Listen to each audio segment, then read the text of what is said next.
ব্যাখ্যা রাসূলের সুন্নাহ, কোরআনের ব্যাখ্যা রাসূলের সুন্নাহ।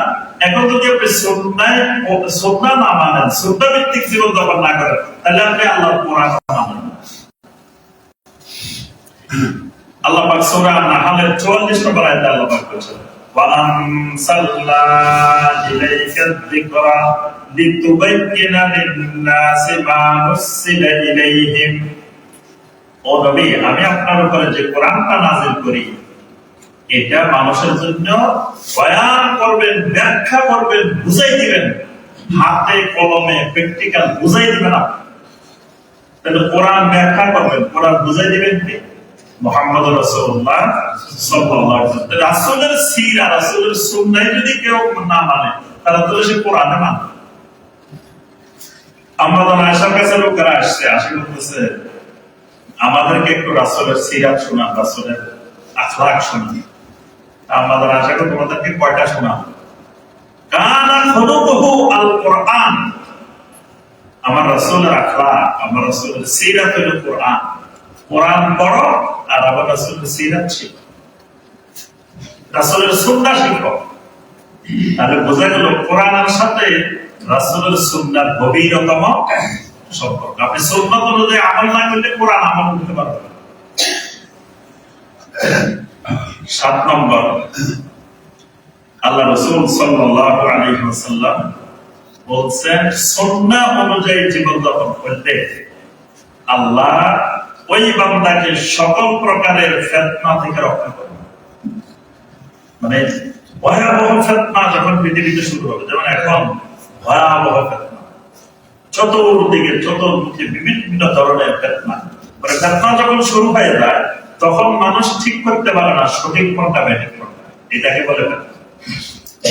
এই জন্য আহলুল ইলমরা বলছেন, ইসলামের মধ্যে সর্বপ্রথম ভয়াবহ ফিতনার সূচনা হয়েছে ওসমান রাদিয়াল্লাহু তাআলার শাহাদাতের মধ্যে। এর আগ পর্যন্ত মুসলিম উম্মাহ কোন ভয়াবহ ফিতনার শিকার হয়নি। প্রথম ফিতনাটা শুরু হয়েছে ওসমান রাদিয়াল্লাহু তাআলার শাহাদাতের পরে। ওসমান রাদিয়াল্লাহু তাআলাকে শহীদ করার জন্য, মেরে ফেলার জন্য তার বাড়ি ঘেরাও করে রাখা হয়েছে। তখন মদিনার লোকেরা এসে, সাহাবীরা এসে, তাবেঈরা এসে ওসমান রাদিয়াল্লাহু তাআলাকে বলছেন, আপনি আমাদের খুব খালি অনুমতি দেন, আমরা লোকগুলোকে এক মুহূর্তের মধ্যে সরাই দিব। ওসমান রাদিয়াল্লাহু তাআলা বলছেন, এই রাসূলের শহরে এক ফোঁটা রক্ত ঝরুক আমি ওসমানের কারণে, এটি আমি ওসমান চাই না। আর লোকগুলোকে সরাই দিতে গেলে রক্ত ঝরতে পারে, একটা লোক মারা যেতে পারে, আমি ওসমান চাই না আলী ওসমানের হাতে এই মদিনা মুনাওয়ারাতে রাসূলের শহরে একজন মানুষের রক্ত, এটা আমি ওসমান চাই না। শেষ পর্যন্ত তার রক্তে মদিনা মুনাওয়ারা রঞ্জিত হয়েছে। পরবর্তীতে তাকে, তিনি কোরআনে কারীম তেলাওয়াত করতেছিলেন, সেই তেলাওয়াতের মধ্যে তাকে আঘাত করে শহীদ করা হয়েছে। তার রক্ত ওই কোরআনের উপর পড়ছে।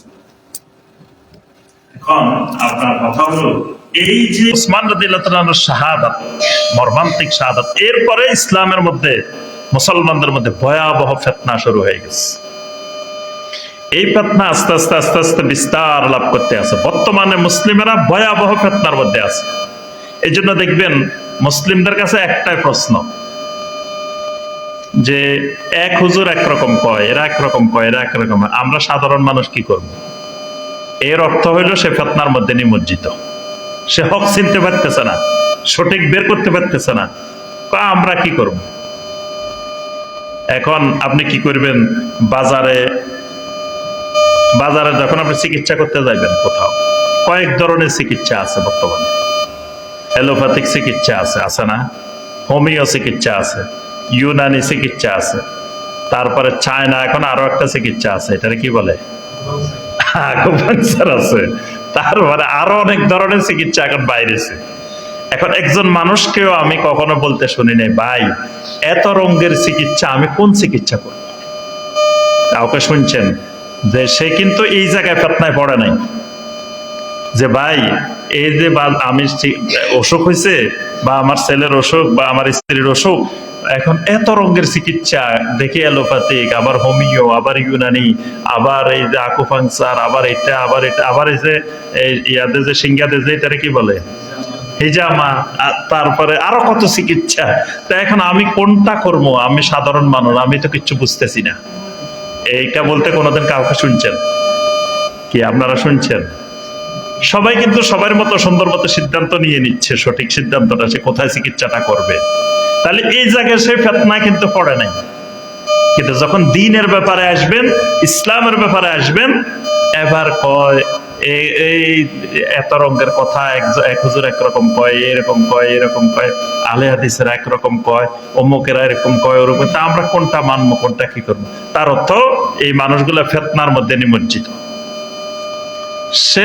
আপনি এটা সহজেই তো বের করতে পারেন, এখনকার জামানা বের করা কঠিন।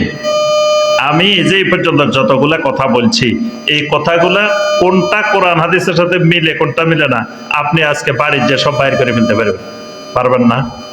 খালি ইউটিউবে দিবেন, আবার একটা কথা লিখে দিবেন, দেখবেন যে ওখানে বলে দিবে যে এটা কোরআনে আছে, ওইটা হাদিসে আছে, এটা নাই, এটা বলে দিবে। এত সহজ পদ্ধতি থাকার পরেও যদি কেউ কয় আমরা কি করব, তার উত্তরে এই লোক আল্লাহর দ্বীনের সাথে কোনো সম্পর্কই নেই, ফিতনার মধ্যে নিমজ্জিত আছে। যদি কেউ সুন্নাহর আলোকে জীবনযাপন করে, আল্লাহ তাকে ফিতনা থেকে রক্ষা করে দিবেন।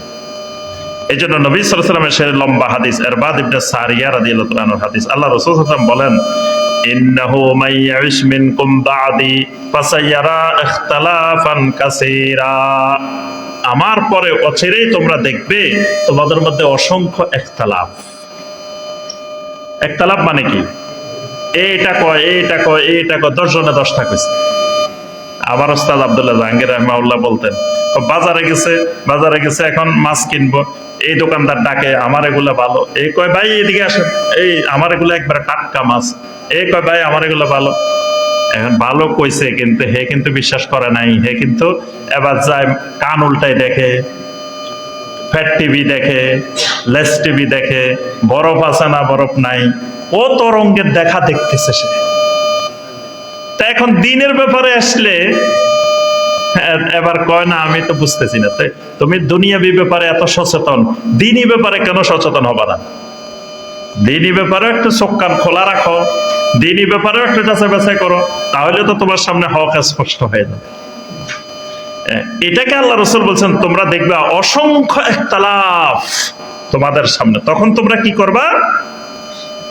ফাআলাইকুম বিসুন্নতি ওয়া সুন্নাতিল খুলাফাইর রাশিদিনাল মাহদিয়্যিন। তখন তোমরা আমার সুন্নতকে শক্ত করে ধরবা।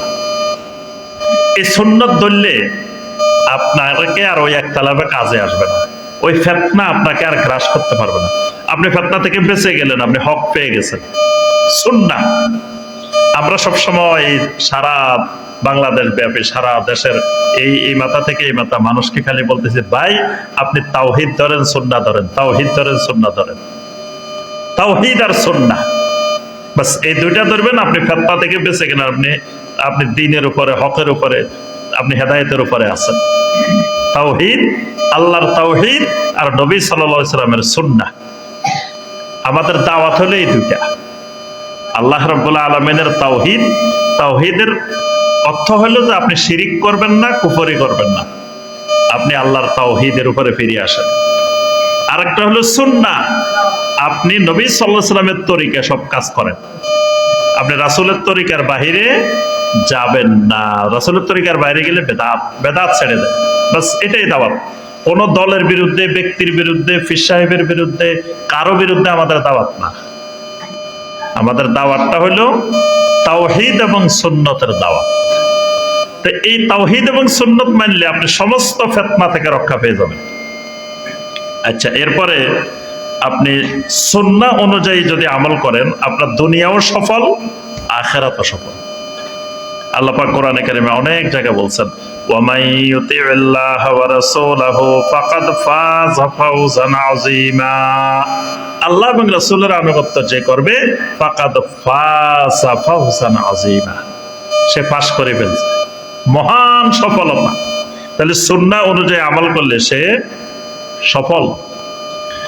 কেউ যদি সুন্নাহ তার সামনে থাকার পরেও সুন্নাহ মানতেছে না, সুন্নাহ আমল করতেছে না, তাহলে এই লোকটা আল্লাহর নাফরমান।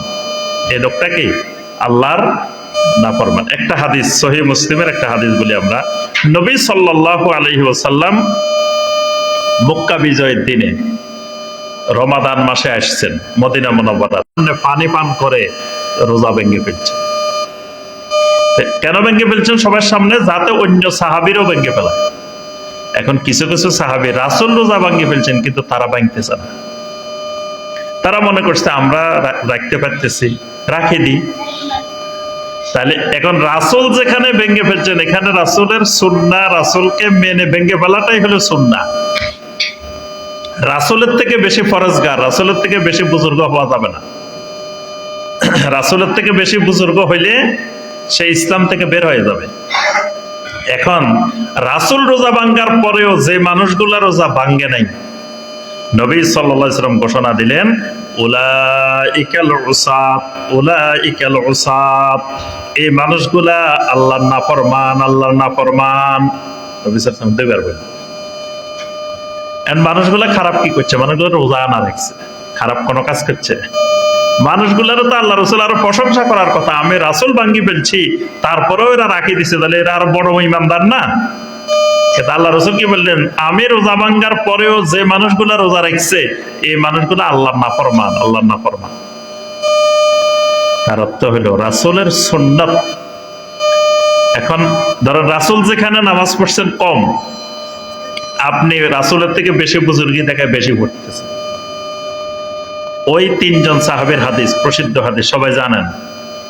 একজন বলতেছে সারা রাত নামাজ পড়বেন, ঘুমাবেন না, জীবনে যতদিন বাঁচে থাকে সারা রাত নামাজ পড়বেন। আরেকজন বলতেছেন সারা জীবন কি করবেন? সিয়াম পালন করবেন, রোজা রাখবেন। আরেকজন বলতেছেন জীবনে কোনোদিন বিয়ে শাদী করবেন না, খালি আল্লাহর ইবাদত করবেন। কাজ তিনটা খুবই ভালো, কিন্তু সুন্নাহর বাহিরে কাজ।